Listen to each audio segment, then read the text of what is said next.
साल जंगल में बारिश नहीं हुई थी। चारों तरफ सूखा ही सूखा था। पेड़ पीले पड़ गए थे और जमीन फट गई थी।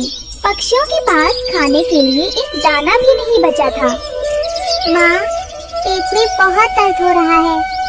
3 दिन से कुछ नहीं खाया। क्या आज भी हम भूखे सोएंगे? नहीं बेटा, आज मैं तुम्हारे लिए खाना जरूर लाऊंगी।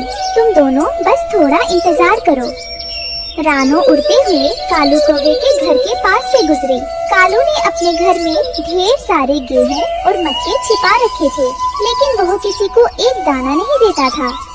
हटो रानो, यहाँ मत देखो। ये मेरा राशन है। अगर भूख लगी है तो जाकर पत्थर चाटो। मुझसे उम्मीद मत रखना। कालू भाई, मैं अपने लिए नहीं, बच्चों के लिए मांग रही हूँ। बस थोड़ा सा दे दीजिए। भाग जाओ यहाँ से।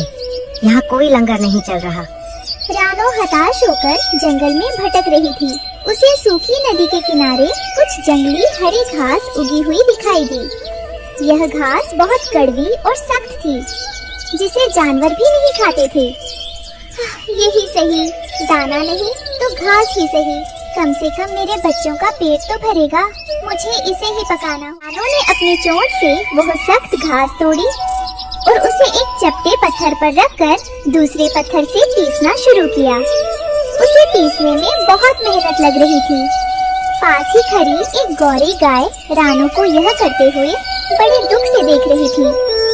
रानो बेटी, ये तुम क्या अनर्थ कर रही हो? ये सख्त घास तो हम जानवरों का चारा है। तुम नन्ही सी जान इसे कैसे बचाओगी?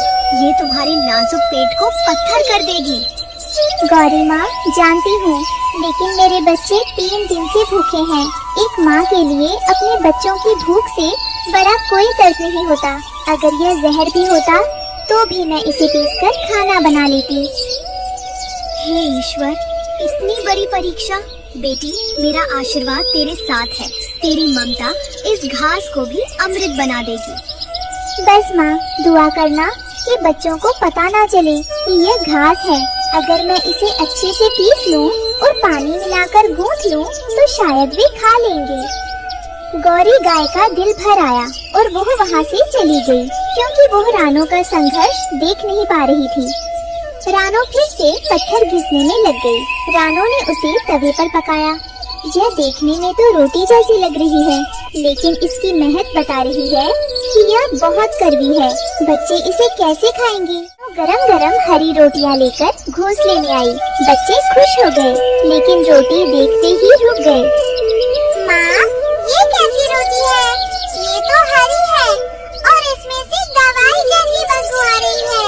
मैं ये नहीं खाऊंगी। हाँ माँ, ये तो कड़वी घास लग रही है। हमसे ये नहीं खाया जाएगा।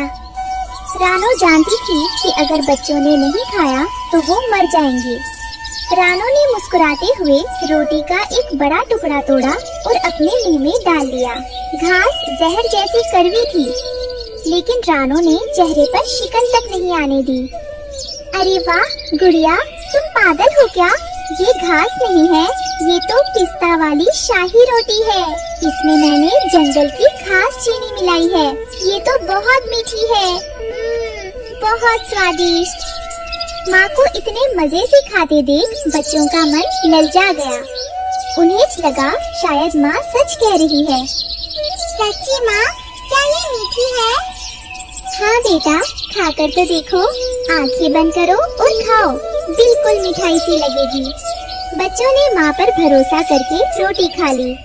भूख के कारण उन्हें स्वाद का पता नहीं चला और पेट भर गया। कालू कौवा ये सब देख रहा था। वो जोर से देखो देखो, रानो अपने बच्चों को जानवरों वाला चारा खिला रही है। अरे रानो, अब क्या रंभाना भी सिखाओगी? कालू भाई, चोरी के दाने से अच्छा है मेहनत की घास। कम से कम मेरे बच्चे भूखे नहीं सो रहे। रात हो गई, बच्चे पेट भरकर सुकून से सो रहे थे, लेकिन रानो जाग रही थी। कड़वी घास खाने की वजह से रानो के पेट में भयानक मरोड़ उठ रहे थे। ये दर्द।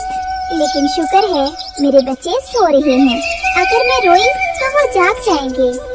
रानो ने पूरी रात अपने मुंह पर पंख रखकर दर्द बर्दाश्त किया ताकि आवाज बाहर ना जाए। सुबह हुई, बच्चे ताजगी के साथ उठे, लेकिन रानो अभी भी लेटी थी। उसका चेहरा पीला पड़ गया था। गुड़िया ने बची हुई रोटी का टुकड़ा चखा तो उसे थूक दिया। छी, ये तो बहुत कड़वी है। माँ, आपने कल झूठ बोला था। आपने ये जहर जैसी रोटी मजे से कैसे खाई? रानो ने कमजोर आंखों से बच्चों को देखा और मुस्कुराई। बेटी, माँ के लिए रोटी का स्वाद नहीं, बच्चों की भूख मायने रखती है। अगर मैं उसे मीठा ना बताती तो तुम लोग भूखे रह जाते। माँ, आप दुनिया की सबसे अच्छी माँ है। हम आप कभी खाने में नखरे नहीं करें। उसी सुबह कालू कौवा अपने गोदाम में गया। उसे बहुत भूख लगी थी। उसने मजे से मक्के का एक भुट्टा निकाला और खाने लगा, लेकिन जैसे ही उसने दाना चबाया उसका मुंह कड़वा हो गया। छी, थू थू, ये क्या? ये दाना इतना कड़वा और बदबूदार क्यों है?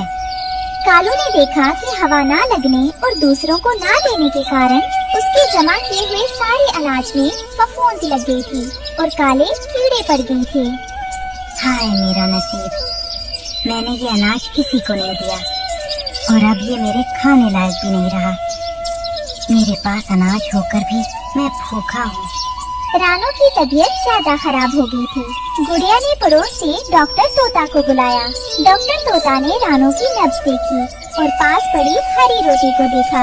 ओह, रानो बहन, आपने ये क्या किया? ये जंगली धतूरे की घास है। ये बड़ों को भी बीमार कर देती है। आपने इसे खाया? डॉक्टर साहब, बच्चों का पेट भरने के लिए मुझे ये खाना पड़ा। अगर मैं ना खाती तो बच्चे कैसे खाते? बच्चों, तुम्हारी माँ ने खुद जहर पिया ताकि तुम जी सको।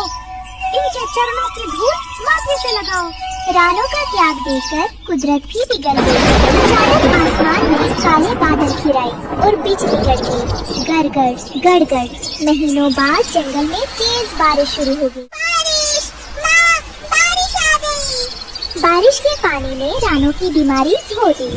सूखी जमीन पर नया और मीठा अनाज उगने की उम्मीद जाग गई। कालू अपने सड़े हुए अनाज के साथ भीग रहा था, जबकि रानो का परिवार प्यार की छत के नीचे सुरक्षित था। सच है, देने वाले का हाथ कभी खाली नहीं रहता और जमाखोर का पेट कभी नहीं भरता। इस कहानी से सीख मिलती है कि माँ की ममता और त्याग का कोई मोल नहीं होता। जो व्यक्ति दूसरों की मदद करने के बजाय लालच में आकर चीजें जमा करता है, उसका अंत बुरा होता है। लेकिन जो दूसरों के लिए और अपनों के लिए त्याग करता है, ईश्वर भी उसकी मदद करता है।